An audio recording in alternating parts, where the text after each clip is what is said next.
আবারও একটি নতুন রেসিপি নিয়ে চলে আসলাম, ফিশ মাঞ্চুরিয়ান। কোনো দিন ট্রাই করিনি, হঠাৎই ভাবলাম একটু ট্রাই করে দেখা যাক কেমন হয়। তো যেমন ভাবা তেমনি কাজ, সমস্ত কিছু জোগাড় করে শুরু করে দিলাম। এখানে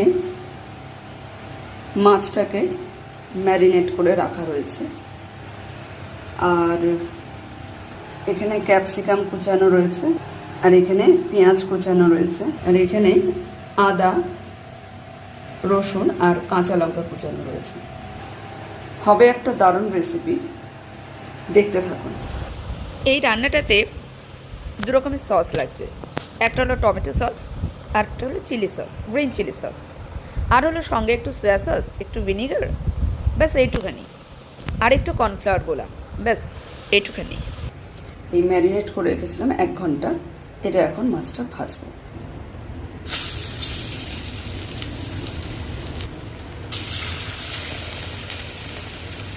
প্রথমে দিলাম 4 পিস। এই রান্নাটা অরিজিনালি ওই ভেটকি মাছ বা বাসা মাছ দিয়ে করা হয়। আমি মানে ভেটকি বা বাসা মাছ আমার কেনা ছিল না, আমার অন্য মাছ কেনা ছিল, তো সেই মাছ দিয়ে করেছি। আমি কী মাছ কেনা ছিল নাম নিচ্ছি না, তো তাই জন্য একটু টেস্টটা অন্যরকম হয়েছে। কখনো যদি ভেটকি মাছ বা বাসা মাছ দিয়ে করি অবশ্যই আপনাদের সাথে শেয়ার করব।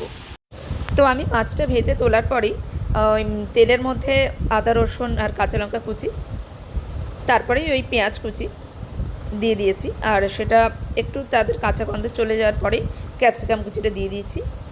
তো সেগুলো হালকা সেদ্ধ হয়ে যাওয়ার পরে বা হালকা ফ্রাই হয়ে যাওয়ার পরে আমি যেই ভাজা মাছগুলো তুলে রেখেছি সেটা দিয়ে দিয়েছি তেলে, আর নাড়িয়ে সঙ্গে সঙ্গে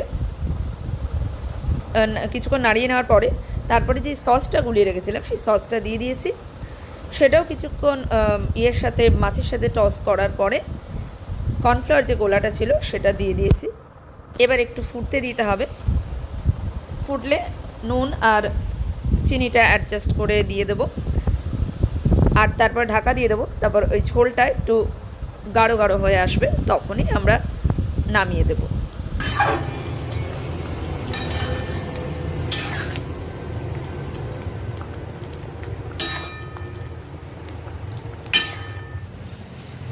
This is fish Manchurian.